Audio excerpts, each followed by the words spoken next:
Fala galera, beleza? Eu sou o Eric e você está no podcast com Eric Ferraz. Gostaria de agradecer o Podcamp da IMA por mais essa oportunidade.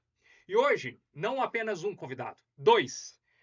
Diego Alves, que já está aqui há um bom tempo, fizemos 2 episódios sobre o Adventismo e um episódio específico sobre Ellen White. E tenho aqui também Adriano Clery. Seja muito bem-vindo e obrigado por ter aceitado esse convite. Ô, Eric, eu que agradeço o convite, obrigado. Era para ter vindo na vez passada, aconteceu um imprevisto aí, mas fico feliz por estar aqui com vocês hoje, a gente bater o papo aí sobre. Vai ser muito legal. Diego, seja novamente bem-vindo. Eu que agradeço. Já o Diego já pode pedir música no Fantástico, terceira vez já. É. É isso aí. Bom, eu queria saber de um pouquinho de você, Adriano. Você tem alguma função na igreja adventista? Como que é? É, atualmente não. Eu ajudo apenas no clube de aventureiros, né? Minha filha é aventureira, para quem não sabe, aventureiros é um clube de, de 7 até os 10 anos. Então eu auxilio com eles lá, com essas crianças, né? Nesse Clube clube, dos Clube Aventureiros? de Aventureiros. Eu já ouvi falar dos Desbravadores. Desbravadores e dos 14, Dos 10, 10 dos 10 aos 14, 15. Daí, como ficou essa lacuna, né? Porque a galera que era pequenininha queria ser desbravador, mas não podia, que só podia entrar com 10. Aí eles criaram o Clube de Aventureiros, que é os menorzinhos, de 7 a 10. Legal, legal. Bom, só para alguém em casa vai ficar meio curioso. O que que o aventureiro faz? O aventureiro, ele é o desbravador mirim, né? É as mesmas atividades, vai estudar a Bíblia, vai fazer atividades recreativas sociais. Eles têm um acampamento que chama Aventuri. Uma vez por ano eles saem no acampamento lá com a galera da região inteirinha, todos os clubes vão acampar. Mas estuda a Bíblia, aprende sobre o corpo, boas relações sociais, enfim. É uma ajuda para a família na criação do seu filho, né? Tanto espiritual como físico também, mental, social. Tem uma parada meio escoteiro nisso? É um escoteiro. É um É escoteiro. um É escoteiro. escoteiro da igreja. É. Só que tem muita questão de natureza, então você vai pra natureza, tem acampamento, a molecada gosta de acampar. É Você legal. aprende a fazer fogueira, aprende a fazer sua comida lá, improvisada. Então é bem parecido com um escoteiro, só que tem todo um lado espiritual ali Religioso junto também. voltado, né? Eu tenho duas meninas, né? A minha tem uma de 7, uma de 4 anos. Então, assim, a minha de 7 anos adora, assim. Inclusive, quem tem filhos, coloca no clube de aventureiros, que é uma maravilha, assim. A evolução, a desenvoltura deles. Minha filha é apaixonada no Olha clube. aí, já fica a recomendação pro Já pessoal de fica. casa. Bom, Exatamente. no episódio passado, eu combinei com o Diego Alves para a gente fazer um perguntas e respostas, né? Fizemos um especial Ellen White, foi legal pra caramba. E aí os inscritos nos enviaram, né, as perguntas e eu vou ler algumas aqui e a gente já manda ver. Pode ser? Pode ser. Então vamos lá, ó. A pessoa o canal dela é o Jesus Cristo é o Senhor. Eu imagino que talvez ela seja da Igreja Universal do Reino de Deus. Suggestiu já. É, ela primeiro parabenizou, falou: Eric, parabéns pelo programa, né? No caso, foi o episódio que a gente fez com você. Gostaria de saber qual a diferença entre a religião e o cristianismo profético. E aí? Então, eu conversei até com o Adriano em relação a essa pergunta Hum, e eu não vi muito paralelo entre as duas coisas. Por quê? Religião vem de religare, que significa ligar de novo. Então, de onde vem o termo religião? O ser humano se desligou de Deus, né? Lá no Éden, se separou, e aí, teoricamente, a religião é uma coisa que vem ligar de novo o homem a Deus. ao divino, ao transcendental, a Deus. Então, basicamente, religião é isso. O problema é que hoje em dia se usa a expressão religião ou religioso de maneira pejorativa, né? Sim. Então aí, sobre o que ele está falando? Porque quando alguém fala assim, ah, você é um religioso, eu não sei do que a pessoa está falando. Se é religioso no sentido positivo, porque eu estou ajudando a religar o ser humano ao divino, ou religioso no negativo, no sentido de que, ah, você é um... Quando fala que é religioso, é tipo Uma um... massa de Fanático. manobra da religião, uma É, coisa não, fanático. não, ou então assim, fanático. uma pessoa que, um hipócrita. Você é um religioso, porque você prega as leis, exige, só que você também faz um monte de coisa errada. Então é só aquela aparência. Sabe a questão do religioso? Você com o mosquito e engole o camelo? Você é um religioso. Cumpre as leis da igreja certinho, mas por trás faz um monte de coisa errada. Interessante isso. Então eu não sei o que é Ah. a diferença. O que é essa religião? Porque E o cristianismo, né? se você for É. analisar, Adriano, no contexto bíblico, havia os escribas, os fariseus, que eram religiosos, mas Isso. Jesus os condenou. Exato. Então pode ser que de repente E ela tinha o esteja... religioso também que era bom. Que era Por bom. exemplo, Samuel. Um monte de religioso que refazia a ligação do ser humano com Deus e que era bom. Mas até no Novo Testamento, Nicodemos também era um fariseu, fazia parte É. daquela dos E era um líderes cara religiosos, honesto, né? era um cara E era religioso. Exato. A E gente agora? tem essa ideia de que fariseu, saduceu e os escribas da lei eram tudo um bando de hipócritas. E não é bem isso, né? Não era. Tinha os caras sinceros e honestos e Tinha. corretos E ali, né? alguns se converteram ao cristianismo depois que Jesus É. morreu. Você sabe que tem umas vertentes aí que falam que Jesus foi fariseu, né? Era da linha farisaica, né? Já ouvi falar também. É. Mas A isso aí a Bíblia gente não- deixa para um próximo E a Bíblia programa. também não dá nenhum indício muito claro disso, né? É. Parece que ele não se envolvia muito com a religião local, né? Ele era um O judeu. judeu praticante, ele cumpria todos os rituais, todos os requisitos, ele foi para a escola lá judaica quando era criança, ele fez tudo o que tinha que fazer. Então ele era um judeu tradicional. Mas parece que ele não se envolvia com a parte. Os mestres ali, não foi ensinado, né? Na verdade, Jesus foi ensinado pela sua mãe, né? Que era judia também, o seu pai, né? Não foi para a escola dos rabinos, né? Você aprender a teologia, a Torá pelos rabinos. Ele aprendeu ali com a família dele, né? Entendi. Vamos para a próxima, então, E o aqui? cristianismo profético que ele fala aí, né? Ah, Aí o que que é o cristianismo? Eu também não sei o que que é, porque o cristianismo ele já é profético, né? Porque o que que é o cristianismo? São pessoas que se juntaram e receberam uma mensagem: Jesus vai voltar pela segunda vez. Porque ele já tinha voltado e ele subiu. Os cristianismos são os cristãos, eles receberam esse nome de cristãos porque eles seguiam a Jesus, né? Começou bem lá no início do primeiro século, as pessoas que seguiam Jesus, eles são cristãos, aqueles É. que seguem Yeshua, né? Christos em grego, né? e antes era o caminho, né? Eles não eram chamados de cristãos. Eles eram, sei lá, caminhantes, uma É. coisa assim, né? E aí, profético, todo cristão tem que ser profético, né? Qual que é a profecia? Que Jesus vai voltar. Exato. Então, É. cristão profético é uma coisa de dizer Sim, água um molhada. apocalipse 100% profético, né? E o mote do cristão é a segunda volta de Jesus. E isso é a principal profecia da Bíblia.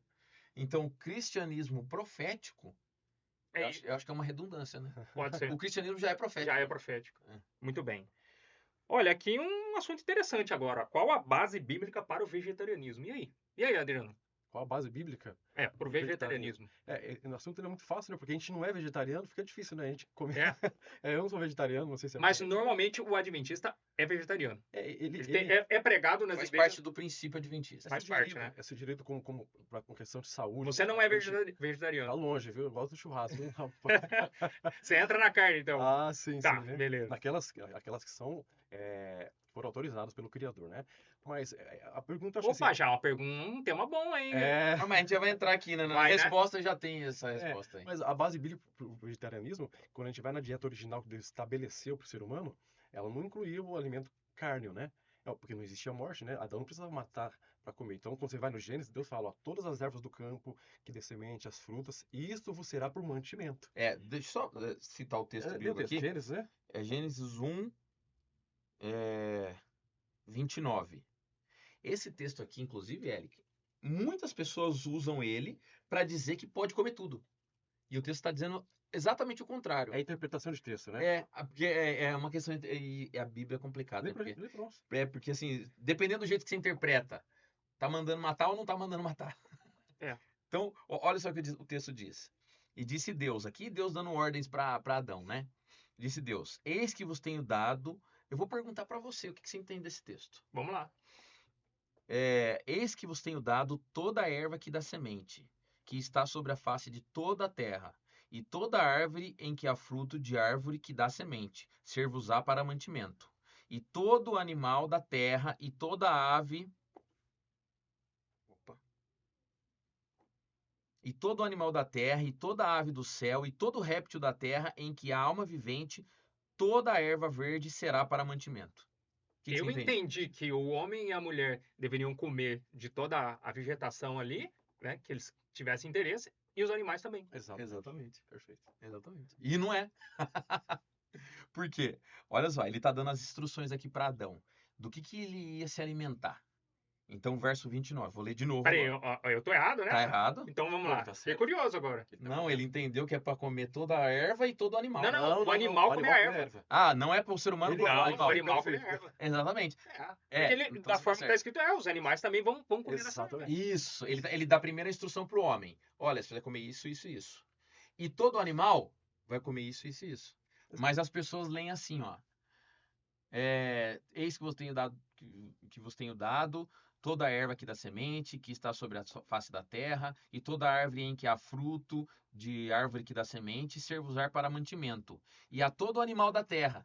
Então, eles leem como se Deus estava falando, vocês vão comer todas as ervas, E todos todo os animal tal, que se move. e todo animal da terra, e toda ave do céu, e todo réptil da terra vos será para mantimento. Na verdade, não. Na Então, verdade, os animais tinham que também ele dá uma comer. instrução para o ser É. humano comer e outra instrução para os Não, animais perfeito, comer. ele fez perfeitamente. Você entendeu certo? Sim. Então, essa é a base, Eric. A base é nós dizemos aqui que é a dieta é, Vegetariano. edênica, né, do Éden. Aí, óbvio, depois do dilúvio, tudo mudou-se. Por quê? Porque depois do dilúvio, você imagina, não tinha mais vegetação. Então Deus, ele abriu uma concessão. Então, ó, como vocês não têm vegetação, então a partir de hoje, para vocês sobreviverem, óbvio como vão sobreviver, vocês vão poder comer carne. Era algo provisório, mas o ser humano gostou tanto e continuou. Mas ele falou, então vocês vão poder comer, mas esse. Aí Deus deu a lista do que ele pode comer e o que É. não pode comer. Eu fico imaginando, por exemplo, o cara do Alasca que possa estar assistindo a gente aqui, não tem vegetação E lá, aí? né? Exatamente. Vai- Lá a vai ter que alimentação comer é o peixe. basicamente carne. É, o peixe, principalmente, né? Os animais marinhos. Só que no dilúvio, e aí é que entra a questão, uma das diferenças da igreja adventista, Ah, é que no dilúvio, Deus dá uma ordem para Noé, que é o seguinte: você pode comer esse e não pode comer esse. Pode comer esse e não pode comer esse. Então Deus deixou bem claro que alguns tipos de animais ele não poderia comer. E ele mesmo diz nos assim, dias de hoje? ele deu a ordem e não desfez. Então, por que que ele, por que que isso mudaria com o tempo? Se Deus mandou não comer, por exemplo, carne de porco, por algum Mas não é motivo exatamente do porco, é de animais com garras específicas lá, não tem é? as regras. Tem, né? Tem casco fendido que rumina. Então, tem que ter o casco fendido ao meio e ruminar para os animais, né, quadrúpedes. Então, assim, dos animais quadrúpedes, quais são os autorizados? Tem que ter o casco fendido ao meio e tem que ruminar. Aí Deus fala, o porco não, porque o porco tem o casco fendido ao meio, mas não rumina. Este será imundo. Agora o boi sim, o boi tem o casco fendido no meio e rumina. O que que é ruminar? Ele come, né, Entra e volta. entra. Daqui a pouco ele volta, aquela comida para fora, né? Depois Mastiga ele de novo. volta de novo e faz 3 vezes, né? Então, Deus falou, esse animal, sim, ele limpo, você pode... Mas, Adriano, alguém que está nos assistindo agora poderia dizer, nós estamos em 2025 e a carne hoje é muito bem tratada do porco, e aí, como é que a gente faz? Meio. Não tem sentido nenhum isso, né? Olha, eu assim, acredito que é o contrário, viu? Hoje tá... Tá pior? Eu acho que tá Dependendo. pior. A Polícia Federal não teve uma época que teve uma operação, foi. a carne louca lá, que os caras Teve. injetam cheio de, eles injetam antibiótico. Não, Hoje, é. eu acho que tá bem pior do que antigamente, né? É. O Dr. Ray, que ele é médico, ele fala, olha, eu fui criado numa criação de porco, e mesmo sendo criado lá no... Assim, não existe essa que ele é limpo, saudável, mesmo comendo só a ração. Ele vai continuar tendo os problemas lá que ele tem na... Olha, Tem como provar. Muito claro. Por exemplo, quando Deus deu essa ordem para não comer o porco era criado de que jeito?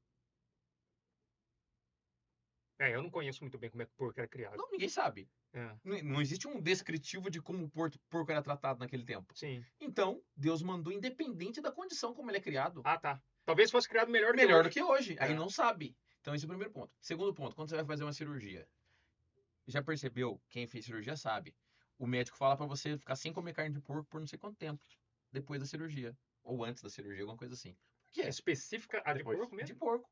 Você não pode comer carne de porco antes ou depois da cirurgia. Se você É, vê eu não tatuagem sei. também não pode, ele se Tem um monte de coisa que médico te recomenda não comer carne de porco se você passar por determinada coisa. Por quê? Interessante. Então, Eu a não sei o gente- porquê que ele fala isso, mas Não, é interessante. ele deve saber, e tá. deve ter relação com saúde. E deve ter alguma coisa a ver com carne de porco vai te fazer mal. Pode ser. E Deus falou também lá atrás que carne de porco faz mal. Sabe que tem uma observação interessante? Vocês falaram do início da criação, que era uma criação vegetariana, né? A base do vegetarianismo. E o milênio bíblico, depois que tudo for restaurado também, as pessoas não vão comer mais animais quando Jesus estiver reinando aqui. Com certeza. Fala que o boi e o leão vão comer palha. Exatamente. E nós vamos comer carne, porque isso envolveria a morte, né? A morte já não existirá, né? É. Tanto o ser humano como os animais. Então, assim, é óbvio que a gente não vai matar mais, não vai ter necessidade disso, né? Vamos comer da árvore da vida, né? E ter todos os ingredientes, nutrientes para a nossa saúde. Eu queria comentar com vocês que eu tô firme nesse projeto aí. Ah, Porque bacana. eu sou vegetariano de nascença. Olha que beleza. Não, eu não cara. sei o que é carne no meu organismo.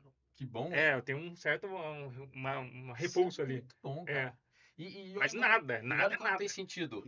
E a questão é assim, você tem saúde, não tem? Porque as Sim. pessoas falam assim, não, porque você vai ficar anêmico Doente. e precisa da carne, você aprova que não precisa. Não, é só a prova. Só a prova. E tem gente Exatamente. que fala isso, não, mas Tem. a gente precisa da proteína da carne. Quem não come carne é doente. Olha, você não tá parecendo uma pessoa doente. Não tô. Não, e assim, eu nem sei o que é hospital, de verdade. Então, olha só. É. Tá vendo? Mas beleza. E aí isso entra naquele assunto que a gente falou da outra vez. Ellen White também defende a alimentação vegetariana. É. E Não tem gente que recomenda, fala, né? mas isso aí é uma loucura. Mas interessante, né? A loucura que ela falou tá dando certo, né? Tá. Porque quem segue parece que fica com mais saúde, né? E tem um dado que eu já li que os adventistas, por exemplo, nos Estados Unidos, são os que vivem, têm mais longa vida do 11 que anos a mais, geralmente, na média. 11. 11 anos. É. Na média. Mas tem a revista Isto É. Lembra daquela matéria que saiu na Isto É? Falando dos 5 povos do mundo que vivem mais. Aí tem os italianos lá da Sardenha, tem o pessoal da ilha de Maui, eles pesquisaram no mundo. Quem são os seres humanos na Terra que vivem mais e melhor? Não só mais e melhor. Aí eles pesquisaram e aí eles chegaram nos italianos de uma região específica lá da Sardenha, parece. Ali tem um pessoal que vive mais de 100 anos. Lá na ilha de Maui parece que tem um pessoal lá também e tal. E os adventistas são um dos 5 povos do mundo que tem mais longevidade e mais saúde.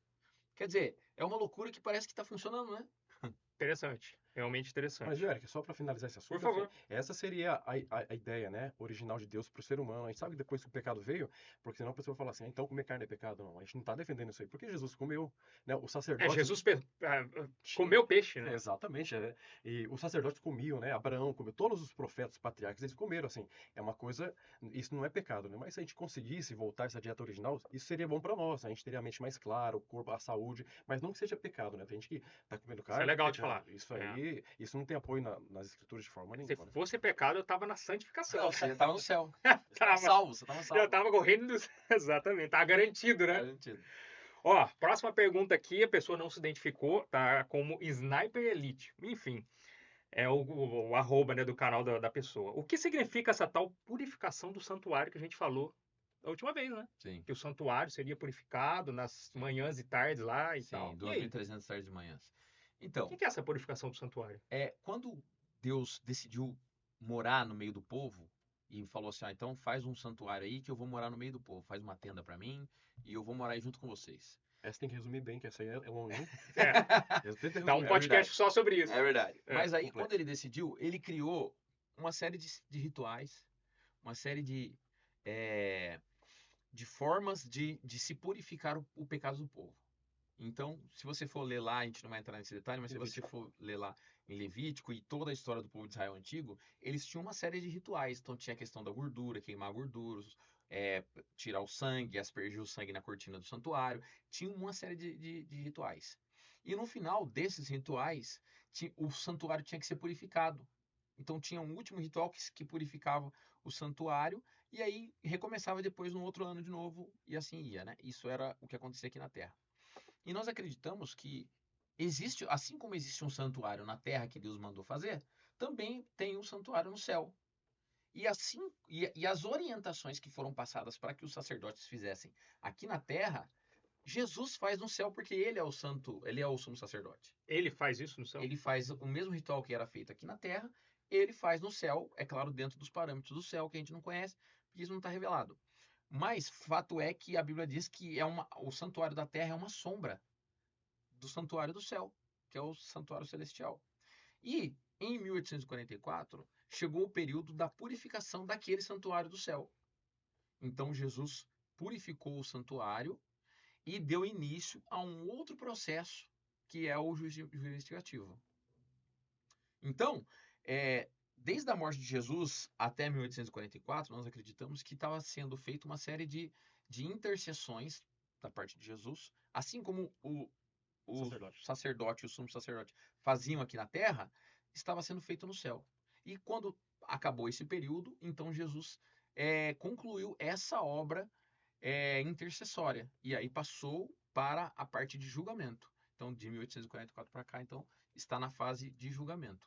É, não, o Diego explicou bem, é que é um assunto bem profundo e complexo, né? Tem muito debate teológico em cima, de pessoas que concordam, não concordam, mas no geral é o que o Diego falou, porque como funciona, para a gente entender essa purificação do santuário aí, celestial, a gente tem que entender como que era ele aqui na Terra. Então, por que purificar o santuário aqui na Terra? Era assim, como que Deus ele criou a rotina para perdão de pecados no Antigo Testamento? A gente sabe que tudo sempre foi a graça, mas era assim, o pecador cometia um pecado, então ele fez alguma coisa errada, né? Então eu tinha que pegar um cordeirinho, tinha que ser sem mancha, branquinho, ele tinha que pegar lá, levar esse cordeiro até o santuário. Ali na frente tinha um sacerdote que pegava esse cordeiro, ele pegava uma faca, cortava o pescoço desse cordeiro, Então aquele sangue, primeiro ele orava em cima da cabeça do cordeiro, né? Então ele orava, ó, ele transferiu o pecado dele para aquele cordeirinho. Ele estava confessando o pecado dele e o pecado dele estava passando para o cordeiro. Então aquele cordeiro agora recebia aquele pecado. Então ele matava o cordeiro. Então, ou seja, o cordeiro morreu no lugar do pecado dele, porque o salário do pecado é a morte. Alguém tinha que morrer. Então quem morreu? O inocente, o cordeiro. Então esse sangue aqui, o sacerdote na terra pegava esse sangue numa bacia e ia lá dentro do compartimento, chamava santo. O santuário tinha 2 compartimentos, lugar santo e lugar santíssimo, né? Então o sacerdote pegava esse sangue aqui, tinha uma cortina, um véu, e ele aspergia alguma gotinha daquele sangue naquele véu. O que simbolizava? Que agora o pecado que foi pro cordeiro, tá no sangue, agora tá naquele véu. Então ele transferiu o pecado Pra cortina. pra cortina. Então imagina, fazia isso o ano inteiro. Com todo mundo. Todo mundo, o dia inteiro fazendo esse Não, sim, ritual. Imagina imagino. até a sujeira ali, né? Ele Ah, aspergia. deve ter sido uma loucura. Uma loucura. Então, aí ele fazia esse ritual todos os dias. Você pecava, matava um cordeiro. Uma vez no ano, no judaísmo chama de Yom Kippur, que é o dia da expiação. Então, no Yom Kippur, agora, é o momento que o sumo sacerdote, naquele lado de lá, no outro lado da cortina, no Santíssimo, ele ia entrar lá. Então, todos aqueles pecados prefigurados que estavam com sangue na cortina, ele tem que purificar. Porque está cheio de pecado. Como que ele purificava? Fazendo o ritual agora, matando outro cordeiro lá no final, que era como se estivesse limpando aquele lugar de Passando tudo para esse outro cordeiro. presunto cordeiro. Então ele purificava o santuário uma vez no ano no Yom Kippur, que era o dia da expiação. Isso era aqui na Terra, era feito dessa forma. Então todo o pessoal no dia do Yom Kippur, que é dia 23 de outubro, então assim, eles se humilhavam, oravam, porque era um dia do julgamento. Então o judeu até hoje ele faz Yom Kippur. Pode ver, o Silvio Santos fala, uma vez no ano eles param lá, eles jejuam, eles pedem perdão pelos pecados, né? Então o sumo sacerdote fazia esse tipo de trabalho para limpar agora o santuário que estava contaminado de pecado, que era o sangue Entendi. daqueles animais. Então, uma vez por ano fazia essa purificação do santuário para o povo. Aí falava, o sacerdote saía, inclusive o sacerdote tinha uma cordinha no pé. Por quê? Porque ele só podia entrar nesse lugar uma vez por ano. Era na Arca da Aliança, onde ficava a presença de Deus, o Shekinah. Então, se o pessoal aí, alguma coisa acontecesse e o sumo sacerdote morresse, ninguém podia entrar lá. Só o sumo sacerdote podia entrar uma vez no ano. Então, se ele morresse por algum Tem que motivo, puxar ele pela puxava corda. ele porque ninguém podia entrar Ah, nesse eu lugar. já ouvi. Esse lugar é tão sagrado que só o sumo sacerdote podia entrar uma vez no ano. Era pra puxar se ele morresse, não é Se isso? Se ele alguma coisa morresse desse lá errado, dentro, não dava pra tirar o corpo É. de lá. ele tinha assim, balançava, né? sininho. É um sininho. Então, enquanto estivesse balançando aquele barulho, depois falava, Tá vivo. Deus está aceitando nossas orações, está vivo. Sim. Isso por algum motivo, eu não sei se aconteceu na história, acho que não teve. Então eles puxavam porque era tão sagrado o lugar, porque era a hora da purificação do santuário. Muito bem. E aí agora quando a gente passa para o céu, que é outro santuário, aí já é outra história. Mas na terra, essa é a purificação do santuário que era feita. Quando uma alguém vez por ano. perguntar o que significa a expressão bode expiatório, pega esse corte aqui. Bode expiatório. É a expressão que a gente usa hoje em dia. Porque daí um cordeiro era morto e espiava o pecado do povo, e o bode, eles soltavam e o bode ia no deserto, e ele morria lá. E aquele pecado que estava aqui no cordeiro passava pro bode e ele morria lá no deserto. Então o que é o bode expiatório? É o bode que não fez nada, mas ele recebe o pecado dos outros e morre sozinho lá. De todos, né? Ele que se lasca sozinho pelo pecado dos outros. É o bode expiatório. E tudo isso é um símbolo, né, Eric, de Jesus. Aquele cordeiro, por que tinha que ser um cordeiro branco sem mancha? Interessante, tinha que ser novinho, não podia ter nenhuma mancha. Porque significava que um dia, quando Jesus estava aqui, João fala, né, eis o cordeiro de Deus que tira o pecado do mundo. Jesus era o cordeiro agora o sacrifício real. E por que não tinha nenhuma mancha? Tinha que ser branquinho, porque significa que ele não podia ter pecado, irrepreensível, que foi o caso de Jesus. Então, todos aqueles cordeiros que morriam lá durante 1500 anos, era um símbolo que de alguém ia vir aqui morrer por nós. Fazer também. aquele papel. Aquele papel, que no caso é Jesus, né? E por isso que essa doutrina do santuário ela é muito importante para o Adventismo. Porque ela expressa todo o objetivo da Bíblia. Porque o Velho Testamento apontava para Jesus e Jesus veio e cumpriu. Então, o santuário, ele continua sendo importante. Porque aquele ritual que acontecia lá mostrava, de certa forma, a história do mundo. Que ia ter um cordeiro, que ia vir, que ia morrer pelo pecado dos outros, de todo mundo. E o bode, que simboliza Satanás, um dia vai receber esses pecados e ele vai pro deserto e vai morrer lá pelo pecado de todo mundo. Olha só, interessante. Vamos para a próxima? Opa, próximo. Milda Eugênio, essa aqui se identificou. Pergunta. Eles, falando de vocês, né, do episódio passado, eles falam muito de Jesus, os adventistas. Pelos ensinamentos judaicos, é Yeshua, que significa salvação. Mas como na maioria das igrejas evangélicas, não se fala do Criador como nosso único Pai e responsável por nossa criação, aquele que nos fez por amor e para amar. Geralmente, veem Jesus como se fosse o próprio Criador, o Pai. Então, eu gostaria de saber o que é o Criador para eles. Porque Yeshua é o Filho e não o Pai.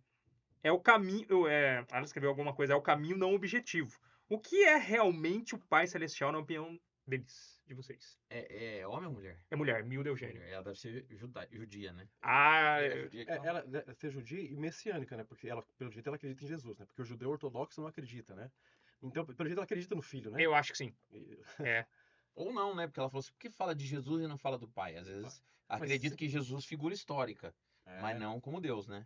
porque- Mas ela entrou na questão do Pai é o Criador, Jesus também é o Criador, e E aí? a gente só fala de Jesus e não fala do esse Pai. é um assunto.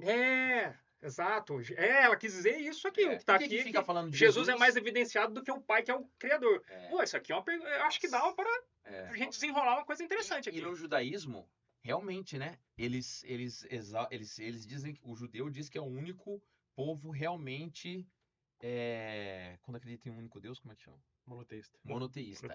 De fato, um monoteísta real é o judeu, porque eles dizem que nós acreditamos em 3 deuses. É. E eles acreditam só em um, que é Deus o Pai, né? Esse é um assunto complexo. É porque o judeu, inclusive, a oração do judeu, que o judeu aprende desde criança, chama Shema Israel, né? Que é Shema Israel, Adonai Elohim, Adonai Ra. Que é aquele verso de Moisés, né? Ouve Israel, nosso Deus, ele é um. Né? Que é nesse caso. Ele é um, exatamente. Adonai Elohim, Tá. Adonai Ra. Vamos entender uma coisa aqui. O pai e o filho estão no mesmo patamar? Estão. Então vamos entender uma coisa aqui. Peraí, o Pai, o Filho e o Espírito Santo. Os 3 estão no Os mesmo 3. patamar. Os três são a mesma. Não são pessoas diferentes, né? Mas são, Olha, o testemunho de Jeová que assistir aqui, ele já vai dizer já. aquela coisa assim, é um corpo com 3 cabeças. Que É, que eu já ouvi, negócio é eu já esse? ouvi esse argumento. E Esse aí, assunto como é que faz? complicado mesmo. Então, É complexo mesmo? Não dá pra gente dar uma dissecada? dá. Mas Jesus não falou que o pai era maior que ele? O pai é maior que eu? Então, a gente tem que entender o que é um erro muito grande você pegar as palavras que foram ditas lá e colocar na interpretação de hoje. Então, em algum momento ele disse que o pai era maior que ele. Em algum momento ele disse o pai e eu somos um. Falou. E aí?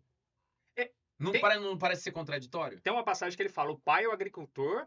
Não, eu sou a videira e o pai é o agricultor. É. E vocês todos são os ramos, e É. todos nós somos um. Exato. E tem uma outra parte que ele fala assim: você é o rei? Aí ele fala assim: ó, eu sou.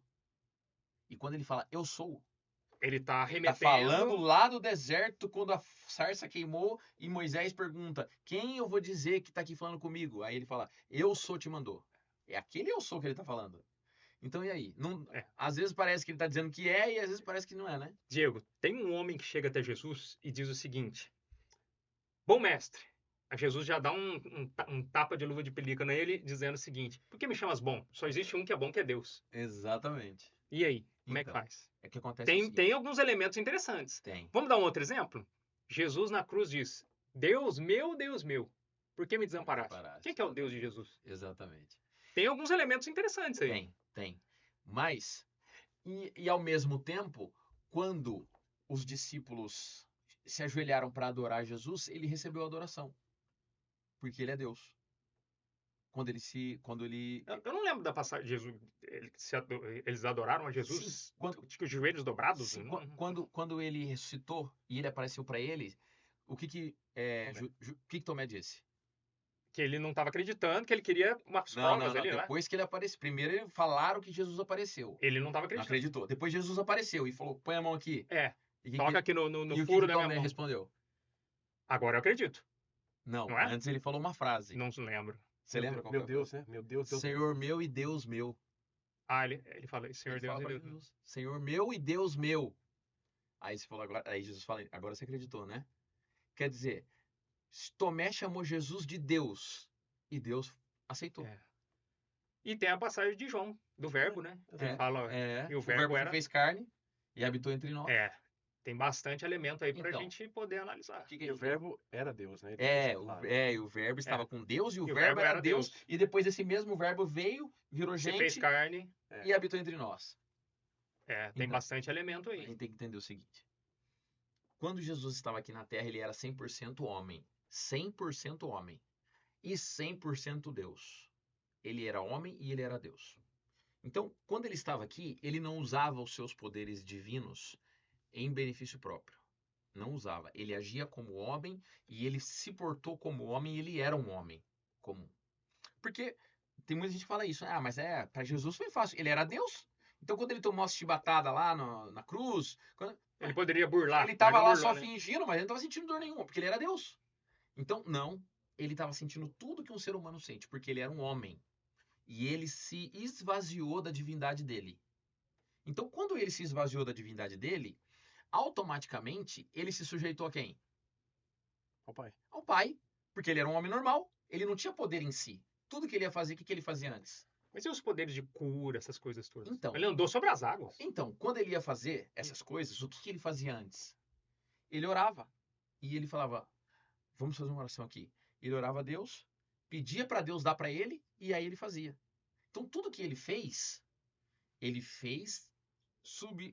subjugado ao poder do Pai. Por quê? Porque ele tinha que fazer isso para mostrar que ele não estava usando o poder dele. Senão ia ter esse argumento. Não, mas ele usou o poder dele, porque ele era Deus. Não. Ele estava sujeito ao Pai ali. 100%. Então, por isso que ele fala, Deus meu. Porque quando ele está na cruz, ele está na condição de quê? Humana. Ele não está na condição divina. Senão os caras não teriam conseguido crucificar ele. Como é que você crucifica Deus? Hoje, Jesus não falaria, Deus meu. Não pro pai. falaria, exatamente. Ele Mas aqui na Mas Terra... chamaria ele de pai. Sim, E o pai chamaria ele de filho. exato. Só que aqui na Terra ele estava sujeito ao Pai. E a gente sabe disso porque na Bíblia diz o seguinte: tudo isso que ele fez, vocês também podem fazer coisas iguais ou até maiores. Então, mas qual é a condição? Orar como ele orava. Fazer o que ele fazia. É. Então a gente também consegue andar sobre as águas, a gente também consegue alimentar milhões de pessoas, a gente consegue fazer tudo que ele fez. Por quê? Porque ele só fez isso porque ele estava sujeito ao Pai. Então, estando sujeito ao Pai, ele se colocava na condição de homem e Deus como Deus dele. Quando ele ressuscitou e foi ao céu, ele voltou à condição de Deus igual ao Pai. Por isso que quando fala aí o verbo se fez carne e habitou entre nós, e ele era Deus, isso era antes dele encarnar. Porque quando ele veio aqui, ele se transformou num homem, apesar de ser Deus. Muito bem. Tem mais alguma? Quer Não, complementar? acho que é perfeito. Tá bom? Perguntou, falou sobre a criação, né? Por que fala sobre filho e não fala sobre o pai, né? Mas a Bíblia fala que Deus criou tudo por intermédio do filho, né? Então foi uma criação conjunta. O pai e o filho junto, né? Eles criaram todo o universo. Por meio dele, eu acho que Colossenses fala, por meio dele, Deus criou tudo, no céu, na terra e no universo. Acho que nada se Tanto fez. se vê sem ele. Sem ele. Tanto o visível como o invisível. Tudo por meio dele, né? Deus criou através do filho, com ele junto na criação, né? Então, Muito bem. E a gente fala muito de Jesus e fala menos do Pai, porque Jesus é o intermediário. Então, como ele se diminuiu para se relacionar com a gente aqui, então a gente fala com o intermediário, entendeu? É. Mas é claro que se você orar a Deus o Pai, orar a Jesus, orar ao Espírito Santo, é a mesma coisa. E talvez Mas Jesus, ele é o que se aproximou mais da nossa natureza. E acho que o pai não fica chateado, né? Não, com certeza. Ó, a Milda, ela fez uma outra pergunta aqui dizendo o seguinte: e o Espírito Santo na visão adventista? Então, o Espírito Santo, ele é uma pessoa. A gente não acredita que o Espírito Santo... fala você. Não, a gente não acredita que é uma energia, a gente acredita que o Espírito Santo é uma pessoa, a terceira pessoa da Trindade, né? Nós acreditamos na Trindade, que é Deus Pai, que Deus ele é composto de três pessoas, que é a Trindade Deus Pai, Deus Filho e Espírito Santo, e que ele não é nada de energia. Eu acho que não sei que igreja que acredita que é uma energia, ou Testemunho de Jeová. Testemunho de Jeová. Uma força ativa. Uma força ativa. Mas não pode ser uma força ativa porque a Bíblia fala, né, que o Espírito Santo ele chora, ele intercede por nós, né? Então você vê que é um outro ser realmente. Então a gente acredita que o Espírito Santo é a terceira pessoa da Trindade, e também ele tem todos os poderes de Deus. Ele faz parte da Trindade, como parte da Trindade ele também é Deus. Muito bem. Mas uma pessoa, não energia, nada disso que emana. Certo. Ele tem sentimento. Ele tem sentimento. E ele intercede por nós com choros inexprimíveis, né? Teve uma vez que um testemunho de Jeová passou na porta de casa, e eu gosto, sempre atendo no maior respeito, né? Sim. E aí ele jogou esse argumento. Falou, não, mas é uma força, não é uma pessoa. Eu falei, mas tem uma passagem que fala que o Espírito Santo se entristeceu. E Se aí? ele se entristeceu, a força não se entristece. Eu Aí posso ler um a texto conversa aqui? morreu ali. Exatamente. Pois Eu é. posso ler um texto Com todo aqui? respeito aos testemunhos de Jeová, Sim, que claro. são pessoas sinceras, Eu admiro estudiosas. muito, Sim. muito, muito. E gostaria, inclusive, que tivesse um, mas não vem, eles não costumam vir. Mas Eles não participam. Não Tem uns participam. bons debates desses na internet sobre isso aí. Tem. E não é fácil não, viu? Não é. Eu queria ler um texto sobre o Espírito Santo que esse texto aqui é um texto que praticamente passa batido e as pessoas não usam ele para afirmar sobre a pessoa do Espírito Santo, que está em Apocalipse capítulo 1, versículo 4. João, ele recebe o Apocalipse e ele vai mandar esse texto para as igrejas, Carta, né? a carta Ah, do tá. que ele escreveu, né? E ele diz assim, ó, João, né, ele falando dele mesmo, as 7 igrejas que estão na Ásia, graça e paz seja convosco da parte daquele que é, que era e que... Ó, então ele fala assim, ó, João, as igrejas que estão na Ásia, daí, da parte de quem que ele está mandando essa carta? Então ele vai descrever por intermédio de quem ele está mandando a carta. Daí ele fala assim, ó, da parte daquele que é, que era e que há de vir. E dos 7 espíritos que estão diante do trono. E da parte de Jesus Cristo, que é a fiel testemunha, o primogênito dos mortos e o príncipe dos reis da terra, aquele que nos ama e que em seu sangue nos lavou dos nossos pecados. Então ele citou 3 pessoas aqui, ó. Primeira pessoa, daquele que é, que era e que há de vir. Primeira pessoa que ele citou. Segunda, dos 7 espíritos que estão diante do trono. E depois, se você vai lá atrás, os 7 espíritos são os 7 candelabros que estão lá, que é o Espírito Santo. É, E da parte de Jesus. Então ele citou a Trindade aqui. Mas no próprio batismo, né? E de batismo. batizar em nome do Pai, do Filho e do Espírito Santo. Você não vê a palavra trindade nas escrituras, mas você vê ali o conceito de trindade É, bem. e o Espírito pairando sobre as águas na criação. Também. Exatamente. É. Também. Então você vê o Espírito Santo aparecendo em várias Sim. situações na Bíblia. Tem. E se fosse uma energia, uma força, não teria necessidade de citar dessa forma. E quando eu vou mandar uma carta, se eu vou mandar uma carta para o Adriano no seu nome, eu falo assim, Adriano, tô te enviando essa carta aqui em nome do Eric.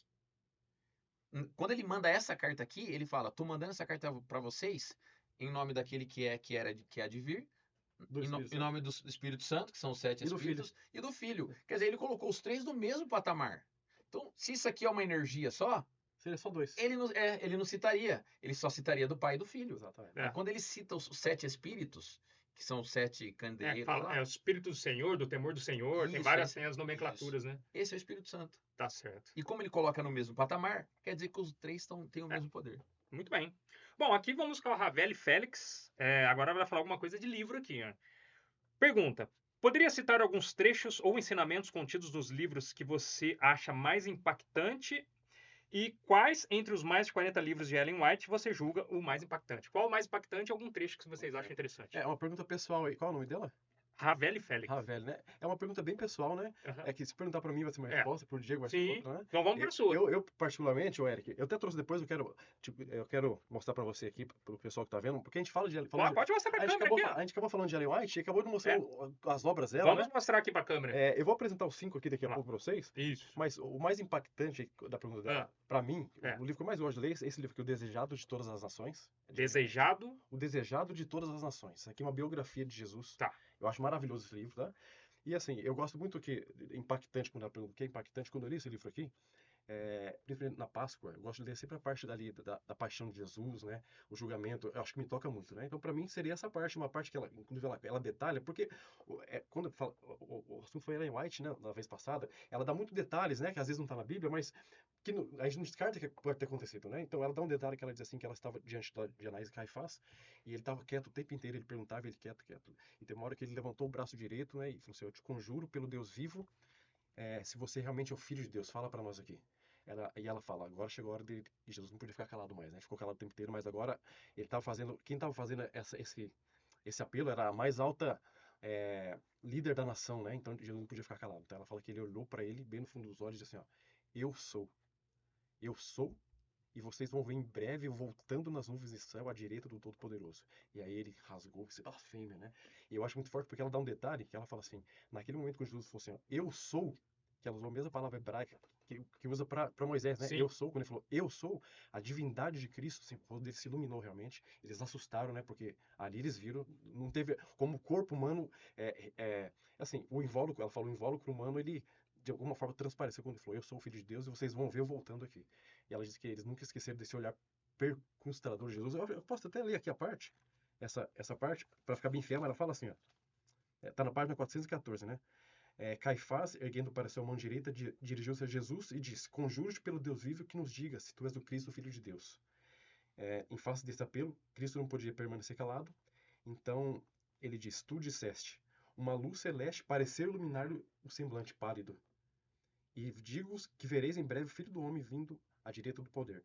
E ela disse que eles ficaram muito assustados com esse momento aqui, que eles até recuaram. Então, eu acho muito impactante essa parte Muito aqui bem. O livro e a passagem, né? da passagem. Agora o Diego.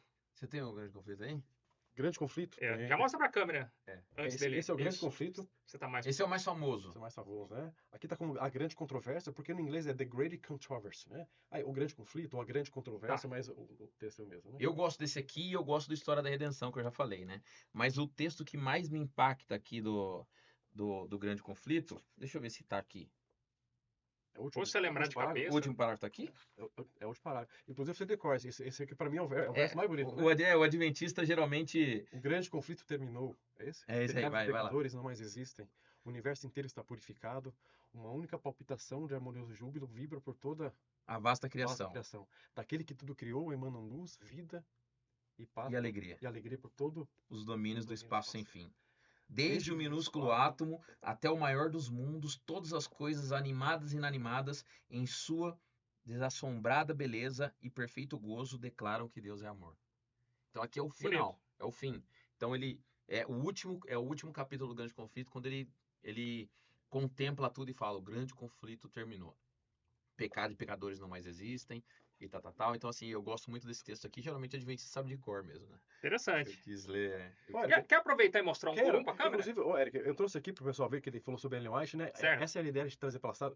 A Ellen White escreveu mais de 40 livros, né? Essa aqui a gente chama de a série Conflito do século. Conflito dos Séculos, né? Porque são 5 livros que ele começa aqui no primeiro, que é o Patriarcas e Profetas. Isso vai mostrando. Patriarcas e Profetas, é um livro Certo. tem 750 páginas, um livro bem grosso, né? Que vai contar toda a história do início de Gênesis, Êxodo, todas as histórias dos patriarcas. Depois a gente tem aqui o próximo, que é Profetas e Reis, que é a continuação, a história dos profetas, dos reis, dos juízes de Israel. É a continuação, né? Depois a gente tem aqui o Desejado de Todas as Nações, que já é a biografia de Jesus.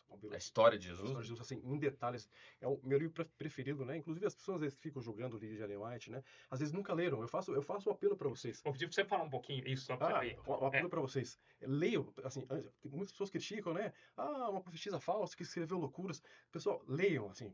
Tire a sua Dê uma própria chance, conclusão, né? Dê uma chance, leiam. E eu recomendaria esse aqui, que é a biografia de Jesus. Depois, inclusive, eu quero contar uma história dele. Eu acho fantástico. Inclusive, você tá aí. Se você ler esse livro aí e ainda continuar com a mesma ideia, daí você pode descartar. Desafio aqui, Daí então, descarta completamente. Mas primeiro leia leia Depois chega a e depois você vem. Veja se realmente tem alguma fala- coisa que está fora da Bíblia, né? Inclusive, Érico, posso contar uma história rápida? Pode contar. Acho que isso aqui aconteceu na década de 70, viu? Ah. Na década de 70, foi um rabino. Teve um rabino, quando ele era criança, a família dele inteira, ele morava na Áustria e foi morto pelo nazismo. Os soldados nazistas chegaram lá, mataram a família, todos os parentes dele, né? Inclusive, quando lá os soldados estavam para matar a família dele, tinha um sacerdote, um padre, né, com um crucifixo em cima da cabeça dele e falou assim: ó, vocês merecem morrer, vocês mataram Jesus, povo maldito, enquanto a família dele era assassinada pelos nazistas, né? Então ele cresceu com essa ideia muito ruim do cristianismo de Jesus, né? Ou seja, esse Jesus que mata, né? Então ele cresceu, foi pro seminário rabínico, né, estudar, e ele se dedicou a vida inteira assim, a estudar, inclusive o Novo Testamento, né, que eles chamam de Berit Hadashah, né? Brit Hadashah é o Novo Testamento ali para poder provar que Jesus nunca foi Messias. Então, alguns rabínicos, eles têm o Novo Testamento, eles têm que ler o Novo Testamento para poder se formar em rabino, né? E para mostrar assim, ó, esse Jesus não é Messias, ele se dedicou a vida inteira nisso. O tempo passou, ele se formou, e aí ele trabalhava com artes, alguma coisa assim, e ele tinha um amigo adventista. E o amigo adventista lá, alguma coisa de pintura. E o amigo adventista gostava dele, e ele falou assim, ele fez uma oração, falou: Senhor, me ajuda a levar a mensagem para ele, né? Como que eu posso ajudar esse judeu? Ele parece uma pessoa sincera. Ele orou e teve uma ideia, né? Aquela questão que a gente fala, Deus falou com ele, né? No coração ele sentiu, né? E Deus falou com ele: entrega para ele o livro aqui, o Patriarcas e Profetas. Ele teve ideia, vou entregar para ele o livro. Aí ele pegou: você gosta de ler, você é rabino? Lê esse livro aqui. Ele: não, cristianismo, não quero. Ele falou: não é cristianismo. Esse livro aqui conta a história do seu povo. A história do meu povo, é? Então tá bom, vou ler. Aí ele pegou o livro, Patriarca e Profeta, um livro grande, e ele leu em 4 dias. 4 ou 5 dias ele leu esse livro. Imagina ler um livro desse em 4 dias. É 750 páginas. Acho que tem adventista que até hoje está tentando ler e não conseguiu acabar de ler o Patriarca e Profeta. Ele leu em 4 dias. E ele voltou depois de uma semana lá, e ele voltou todo pasmo. Ele falou: nossa, mas tô maravilhado, gostou. Ele falou: eu preciso conhecer essa rabina. Eu tenho que conhecer essa rabina aqui. Mas por quê? Não, ela é maravilhosa demais. Ela fala coisas que o meu povo, os mais sábios do meu povo, não fala. Eu preciso conhecer essa rabina aqui porque não é possível. Ele fala: entra aí pra gente conversar. Aí ele entrou e falou assim: eu tenho que falar 2 coisas pra você. Primeiro, que ela não é rabina. Ela só teve a segunda série, então ela não estudou nada disso aí. E a segunda que ela morreu em 1915. E ele, não é possível, é impossível, porque ela escreve, ele falou assim que ela escrevia aqui de uma forma, literatura mishnaica, que a Mishnah é como se fosse, ele tem o Mishnah, que é o livro deles, e a tradição oral. Só que a Mishnah, para o inglês, só foi traduzida em 1930. E ela morreu em 1915. Ele falou, como é que pode? Não tem como. Não tinha Não tradução tinha ainda. acesso a isso. Mais um elemento de algo sobrenatural envolvendo o Ellen Já- White. E ele fala, então não tem como, foi Hashem. No judeu, Hashem, né? Uhum. É o nome, porque ele não sabe o nome de Deus, o judeu não sabe. Então, Hashem é como ele se refere a Deus, né? Então foi Hashem, foi o Altíssimo que inspirou essa mulher. Ele, pois é, então, gostou? Gostei, maravilhoso. Então ele entendeu que sim, a Ellen White estava sendo Só inspirada por Deus. poderia ter sido de Deus. O jeito- Não teria como. pelo, Não pelo, teria jeito, pelo como. jeito que ela Olha, escreveu. interessante. Mais um elemento aí. Mais um elemento. Ele ficou apaixonado. Ele falou assim, você gostou? Gostou? Ah, tá bom, então leva o outro aí. E deu Profetas Rei, que é a continuação, que é muito pequenininho, né? Sim. Não, tá bom, leu. Mas se ele leu em 4 dias, é que ele leu em 2 dias, né? É, com E aí, certeza. gostou? Gostei, bacana. E ele falou assim, agora, o que eu faço, né? Tem que apresentar Jesus pra ele, só que ele sentiu assim, não é a hora ainda, né? Tipo, como é que eu vou apresentar, vou entregar o desejo a todas as nações, que Que fala de fala de Jesus. Jesus, para um homem que teve a família destruída por causa de Cristo, e ele sentiu no coração, e ele falou assim, que Deus falou, não tá na hora ainda. Faz o seguinte, entrega para ele Atos dos Apóstolos, que seria o depois, né, do desejo dela. Sim. Ele pulou, e ele falou assim, ó, tem isso aqui também. Ele falou assim, não quero. Ele falou, não, mas lê aí. Ele falou assim, é dela? Ele falou, é daquela rabina lá? Ele falou, então eu vou ler por respeito. E ele foi ler o Atos dos Apóstolos.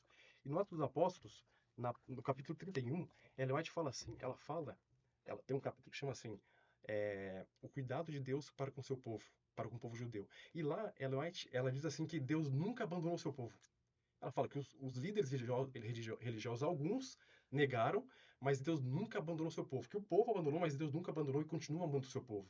E por isso que ele enviou Paulo, Pedro, e ele falou, cara, eu tô pasmo, porque eu não sabia disso, que Paulo, Pedro, ou seja, eles eram judeus, seguiam a Torá, porque o cristianismo fala o contrário, que Jesus revolucionário, veio, aboliu a lei, acabou com tudo. E ela falou, uma cristã falando isso, que Deus não abandonou, que ama a gente ainda, e ele ficou apaixonado. E, ele falou que ele chorou quando ele viu esse Cristo que amava, né? Aí ele falou assim, agora chegou a hora. Cara, ele falou, Deus, chegou a hora. Eu vou entregar e Ele vou. falou, você já leu os 4, né?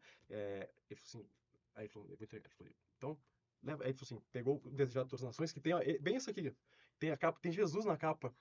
Então, você imagina, quando ele entregou, ele falou assim, ó, pra você ler. E ele deu um pulo pra trás, falou, não, pelo amor de Deus, não. Esse outro homem aí, não, eu não quero ler isso não, esse homem aí. Aí ele falou assim, não, esse outro homem, ele tem até uma expressão em hebraico, eu não sei como que é lá, ele falou assim, esse homem da mão furada, não, esse eu não quero. Mas ele falou, não, lê, eu vou dar uma chance porque foi ela. E ele foi levar o Patriarcas e Profetas. Ele demorou mais Desejado de todas as nações. Desejar todas as nações, que é a biografia de Jesus. Ele voltou depois, depois de 10 dias. E aí, Chega mais aí ele perto. voltou chorando, porque aí ele falou assim, esse Cristo que está aqui, esse eu não conhecia. Esse é o Jesus, se for esse aqui que ela me apresenta, eu reconheço ele como meu salvador, Olha só, como cara. meu amigo, e eu quero me entregar para ele. Porque esse Jesus aqui eu não vi em lugar nenhum, e eu reconheço ele como meu salvador. E ele voltou, e ele se converteu, foi batizado assim, em 1977, se não me engano. Ele levou essa mensagem para todos os rabinos, converteu muita gente. Então, assim, lendo o livro da série Conflito. Aí Interessante. depois ele leu o Grande Conflito, né? Sim. Que é o último dos livros, é o maior de todos aqui. Leu Uhum. e se batizou e, enfim, ele levou muitos judeus, muitos rabinos para e fez um belo trabalho. Então, às vezes a gente tem, né, hoje, a gente tem o livro aos adventistas, o pessoal aí, e às vezes não lê, e a gente tem uma grande preciosidade. Inclusive, Eric, eu trouxe um para você. Ô, Não sei se muito você tem. obrigado. Essa aqui é a última versão que a gente tem, porque todo ano a gente lança uma versão. Ó, mostra ali pra câmera, né? É Aí, um Grande Conflito. um grande Tá conflito. bom? Essa aqui é a versão condensada. A versão maior, eu acho que eu nem tenho aqui. Ah, eu tenho essa aqui, Tranquilo. que é a versão com mais detalhes, cara. Eu acho um livro difícil de ler, cara. Porque quem gosta de história, ainda assim, é muito detalhe a história inteira, né? Então eu vou te dar de presente a versão Agradeço. condensada, cara. E que Muito obrigado. Deus te abençoe aí. Amém. Você faça um bom proveito e depois você volte e falar o que você achou aí, tá bom? Com certeza. Grande Quem conflito. sabe a gente faça um episódio só sobre o Grande livro. Conflito. É, Nossa. pode ser. Bom, sabe que isso tudo que ele falou corrobora com algo que a gente falou antes do podcast no bate-papo que a gente teve. Que muitas pessoas não estão aceitando Jesus ou têm uma visão errada de Jesus pela imagem que muitas religiões estão passando desse Jesus. Que eles mesmos criam, É, que não é a realidade. exato. Vamos para a próxima pergunta? Próxima pergunta. Então vamos lá.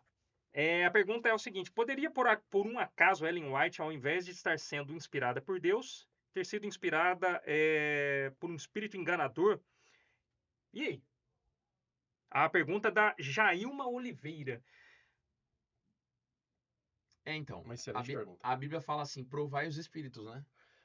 E aí ela complementa no finalzinho dizendo se seria por isso que a igreja adventista é chamada de seita. Nossa, olha, é Jailma, né? Jailma Pela Oliveira. pergunta dela. E essa pergunta é importante porque quando a gente fala de Ellen White, que era o tema aí, né? Ela tá certa, com os bereanos, né? Eles Sim. ouviam tudo, os bereanos, e eles vinham atrás para saber se era daquela forma mesmo. Porque, realmente, quando você vê a história dos Mormons, por exemplo, teve o anjo Moroni que apresentou para ele lá, levou as placas de ouro, né? E Moroni disse que foi um anjo que apareceu para ele para dar a mensagem do novo evangelho. Então, por que a gente acredita em Ellen White? Nós, no caso, não acreditamos no mormonismo, no anjo Moroni. Então, a pergunta é excelente. Tanto que a igreja, antes de aceitar Ellen White, acho que Joseph Bates, né? Joseph Bates era um capitão da marinha aposentado. E ele... Peraí, essa mulher tá falando que é profetisa? Vamos provar isso aí? Então não foi assim de pronto, né, que eles aceitaram. Vamos realmente ver se ela é. E aí realmente foram feitos vários testes para saber se os escritos delas estão de acordo com a Bíblia. Enfim. Mas eu acho que falar a um pouco melhor. maior prova de que não é um demônio, por exemplo, que estava lá incorporando nela lá para ela falar o que ela falou, é o seguinte. Na minha concepção, né? Eu acho que cada um tem a sua visão, mas como é que você sabe que uma árvore é uma mangueira? Como é que você sabe? Se você não conhece botânica, por exemplo, tá lá a árvore. Como é que você fala? Isso aí é um pé de manga. Pelo fruto. É só depois que a fruta nasce, né? Você sabe que é um pé de goiaba. Se você não conhece, só depois que nasceu a goiaba. Então, é aquela frase, né? Pelos seus frutos o conhecereis. Vamos olhar os frutos de Ellen White? Então, Ellen White é uma das lideranças ali do início da igreja. E ela fez essas produções aí. O que são os frutos da Ellen White? São os livros. Ele já contou até um fruto aí do Rabino. Já é um fruto dela, né? Esse é o fruto. Mas vamos pegar um fruto mais prático. Ellen White falou sobre alimentação. Tudo que Ellen White falou sobre alimentação, você vai para o nutricionista assina embaixo. A gente falou bastante no episódio passado. Você vai lá sobre educação. Então, se tudo que ela falou, você vai lá para o especialista. Não, é assim mesmo. Você vai para o médico, ela fala de fígado, ela fala de estômago, ela fala de cérebro. 1900, 1800 e pouco. Aí o cara pega hoje e fala, não, é isso mesmo. Você vai lá, mente, caráter, personalidade, ela fala da mente, das doenças mentais. Aí você vai para o psicólogo, psiquiatra. Não, é isso mesmo. Então, o fruto dela é a maior prova de que ela realmente foi inspirada por Deus. Agora, se você pegar uma coisa que ela fala que é absurdo, que não tem nada a ver, aí você pode fazer um outro julgamento. Então, vamos fazer o seguinte. Vamos pegar a dica que ele nos deu aqui. Exato. Vai lá, lê e depois tira sua conclusão. Exato. Não é isso? Encontre lá os defeitos. Mas essa dúvida já era dúvida quando ela começou o ministério. As pessoas também falavam, será que ela é ou não é? Então, eles olhavam ela em visão, quando ela ficava em visão, ela ficava com os olhos abertos por horas, né? Sem respirar. Inclusive os médicos iam lá colocar o espério, né? Pra ver se tinha... ele falou sobre isso daí. Então, assim, porque ele também tinha essa dúvida, será que ela realmente é? E o que ela falava, está de acordo com a Bíblia, eu acho que essa é a maior prova. Veja o que ela escreveu, mas sem coisa de internet, pegar a internet. Pegue você aqui, leia aqui, veja o que ela escreveu e está contradizendo a Bíblia. Então, porque o profeta tem que falar de acordo, não é isso? A lei é o testemunho. Se não falar assim, então o profeta tem que falar de acordo com o que está nas escrituras. É simples assim. Muito bem. Só mais um fruto. Vamos lá. A revista Isto É fez uma pesquisa. Quem que é o povo que mais vive no mundo? Foi dado como... Tá entre os adventistas, está entre o povo que mais vive no mundo. Por quê? Por causa dos conselhos de quem? De Ellen White. De Ellen White. Olha o fruto aí. Faz sentido. Você vê um monte de fruto, vê um pé de uma árvore, um monte de manga lá. Você vai falar que aquilo é abacate?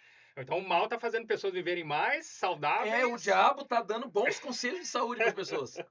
Vamos para a próxima pergunta? Vamos para a próxima. O Ebert. Como os inscritos de Ellen White interpretam os eventos proféticos do Apocalipse e sua relação com o tempo do fim? Vixe, isso aí tem bastante coisa, né? Mas vamos lá, dá uma pincelada. Bem superficialmente. Porque a gente também não tem tanto tempo assim. Sim, a gente acredita que no fim dos tempos vai haver uma nação muito poderosa. Essa nação ela vai dar o poder para uma figura que vai ser aclamada pelo povo, pelo mundo, como sendo o libertador, o salvador. Então, essa nação ela vai dar poder para essa figura, que a gente não sabe quem é ainda, né? Só depois que ele aparecer que a gente vai saber. E essa pessoa vai tentar unificar o planeta Terra num só pensamento. E quando essa nação poderosa dá o poder para essa figura e essa figura tentar unificar o mundo num pensamento único, vai haver um povo um povo que vai dizer não, que não vai querer se unir a essa unificação. Essa unificação ela vai ter a relação com a adoração a Deus. Então, todos vão dizer assim, para que o mundo viva em paz e harmonia e a gente vá bem e tudo dê certo, nós precisamos ter essa conduta. E alguém, o povo de Deus, sendo mais claro, vai dizer, não, nós queremos continuar aqui como nós estamos. Nós não vamos fazer parte desse movimento. Sistema. Desse sistema. Nós não vamos nos integrar a esse sistema. Porque essa regra que vocês têm pondo aí afeta a minha adoração. Afeta a minha adoração a Deus. Em algum aspecto. E quando isso acontecer, esse povo que vai se colocar contra esse sistema e essa unificação, ele vai ser perseguido pelo próprio povo, pelas próprias pessoas. E esse povo vai ter que fugir. E ele vai ter que fugir, e ele vai ser perseguido. E no auge da perseguição desse povo, que é o povo de Deus, então Jesus volta e livra o seu povo, e aí acontece o juízo final, e os maus serão lançados no lago de fogo, e os salvos serão então arrebatados. A gente não acredita no arrebatamento secreto, acredita que vai ser só no fim mesmo. Então, basicamente, é isso, grosseiramente falando. Grosseiramente, a Apocalipse fala assim, que no final, aquele que não tiver o número e nem a imagem da besta não vai poder comprar nem vender. Quando o João fala não vai poder comprar nem vender, ele está querendo dizer assim, eu vi um povo no final dos tempos que não vai conseguir sobreviver. Porque se você não consegue comprar e nem vender, em outras palavras, você não consegue sobreviver. Então vai chegar como o Diego disse aí, um momento que a gente não vai conseguir mais comprar nem vender, porque o sistema vai se fechar. Se você se adequar, você continua. Se você não, então, isso vai gerar uma tensão. As pessoas vão olhar pra gente como pessoas perigosas, que não quer a paz do mundo, não quer a união das igrejas. Imagina, todas as religiões do mundo unidas num pensamento. E aí tem um grupinho que fala, olha, eu não aceito isso aí. Porque de acordo com o que eu estudo, isso aí não está certo. Então, isso vai começar, e o mundo vai começar, a gente acredita que nesse momento entra as sete pragas depois começa a cair, e o mundo começa a acusar, ó, Deus tá condenando o mundo aqui, essas coisas estão acontecendo. Porque eles não estão se juntando a nós. Imagina os líderes de lá falando isso, olha, eu recebi uma visão e Deus disse que essas coisas no mundo estão acontecendo porque vocês não querem se unir. Certo. Então, as pragas começam a cair, as pessoas começam a nos perseguir, achando que nós somos os culpados dessa desgraça do mundo, e aí, no meio dessa tribulação, aí Jesus volta para nos salvar. Eu tenho uma pergunta. A gente está bem na reta final, e eu quero saber a visão de vocês sobre a marca da besta. Porque o que vocês estão falando é o sistema que o anticristo vai implantar no mundo. Isso. E o que é a marca da besta? E aí, Adriano? Ou o Diego? Você quer que seja direto ou... Agora que você falou pode... Não, tem que ser direto, tem que ser direto. Melhor ser direto. Nós somos adventistas, e mesmo os adventistas pastores, existe um jeitinho para falar, tem medo, né? A gente acredita que, a Bíblia fala assim, em Ezequiel, capítulo 20, versículo 20, eu também lhe dei os meus Shabat, né, os meus sábados, para que sirvam de sinal entre mim e vocês. Então a gente acredita que o sinal de Deus é o Shabat, é o sábado. Então esse é o sinal de Deus. Então se Deus tem um sinal, que é o Shabat, a gente acredita que aquilo que vai ser colocado no lugar desse dia vai ser o sinal do outro. Entendi. É isso. Então, acho que... E só um detalhe para complementar o que ele falou. Em algum momento da história desse mundo, alguém vai dizer, você não pode adorar a Deus no sábado. Alguém vai dizer isso. E quem quiser adorar a Deus no sábado, será perseguido. Não vai poder comprar. E quem quiser adorar a Deus no domingo? Então, aí você tá recebendo a outra marca, né? É mesmo? Ó, isso aqui é complicado, sabe por quê, Eric? É que a gente diz assim, ó, hoje em dia o domingo já não é parado. O domingo todo mundo para, não para? Ser parado. Eu não trabalho no domingo, né?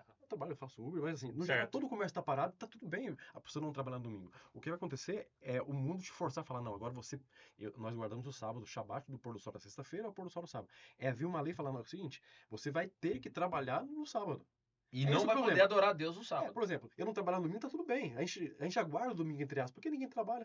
Agora, e vir um braço do Estado falar, não, agora, a partir de hoje, você vai ter que obrigatoriamente trabalhar no Shabat, senão se você não trabalhar, você não tem emprego, por exemplo, e te forçar. E aí você fala, eu não posso, então você perde emprego, você vai perder tudo. Vamos falar a verdade, o adventista já sofre hoje com essa questão do sábado. Tem gente que é reprovado na faculdade por não estar de sexta-feira lá. Tem emprego que na entrevista o cara fala assim, você é adventista? Já fora. Mas isso no futuro, tá, Eric? A gente acredita que o sábado é um sinal de Deus, né? Mas quem guarda o domingo hoje, as igrejas geralmente guardam o domingo. Não tem nada a ver com marca. Na verdade, guarda entre assim, é o domingo ali. Não é bem uma guarda. Mas quem guarda são vocês. Mas quem tá indo na igreja do domingo não está selado com a besta, com a marca da besta.